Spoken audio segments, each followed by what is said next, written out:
Roth conversions get talked about like a secret tax hack, but most people don't actually understand what's happening under the hood.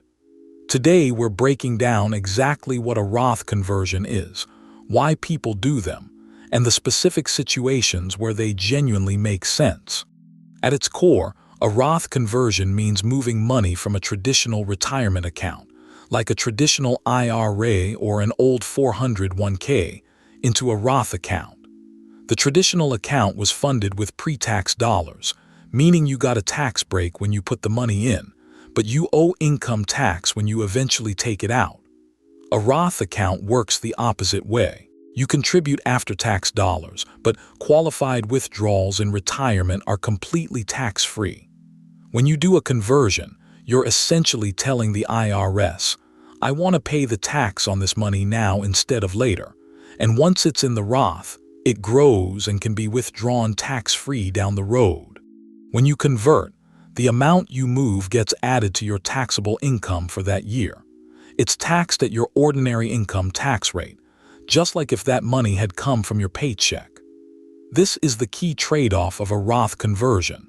You're accelerating a tax bill that would otherwise be spread out over your retirement withdrawals, in exchange for tax-free growth and withdrawals afterward. Because the conversion amount stacks on top of your other income, it can push you into a higher tax bracket for that year if you're not careful. So the size of the conversion matters a lot. The main appeal of a Roth conversion is locking in your tax rate today, especially if you believe your tax rate will be higher in the future, whether because of your own rising income, changes in tax law, or simply because you expect to have a large traditional balance later that forces bigger taxable withdrawals. Once the money is converted, all future growth inside that Roth account is tax-free, and qualified withdrawals in retirement don't add a single dollar to your taxable income. That can also help keep you in a lower tax bracket in retirement and reduce how much of your Social Security benefit ends up taxable.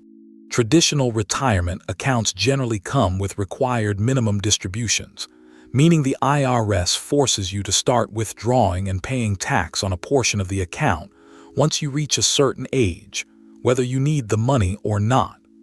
Roth IRAs are not subject to these required distributions during the original owner's lifetime. That gives you more control over your withdrawals, more flexibility in retirement, and can also be a meaningful advantage for estate planning, since a Roth account can potentially pass to heirs with continued tax-free growth for a period of time. Roth conversions tend to make the most sense in a handful of common situations. One is when you have a low-income year, such as a gap between jobs, an early retirement year before Social Security or pension income starts, or a year with unusually low business income.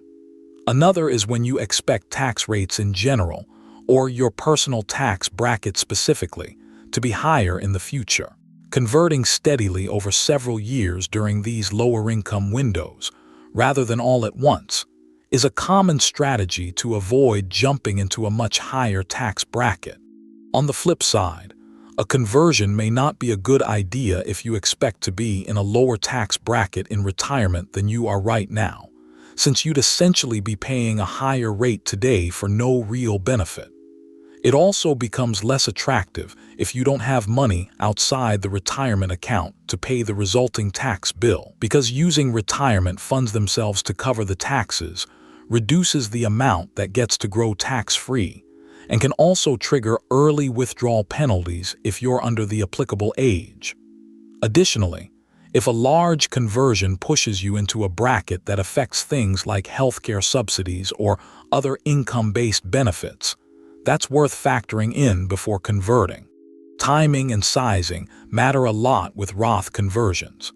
Many people choose to convert smaller amounts over multiple years rather than doing one massive conversion, specifically to stay within a target tax bracket. It's also worth remembering that once a conversion is done, it generally can't be reversed, so it's worth thinking through carefully rather than rushing into it, because this decision touches on your income, tax bracket, retirement timeline, and overall financial picture. It's the kind of thing that benefits from running the numbers with a tax professional or financial advisor rather than guessing.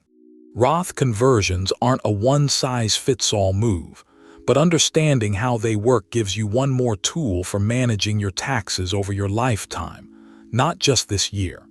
If this helped clear things up, subscribe for more videos breaking down taxes and retirement planning, and I'll see you in the next one.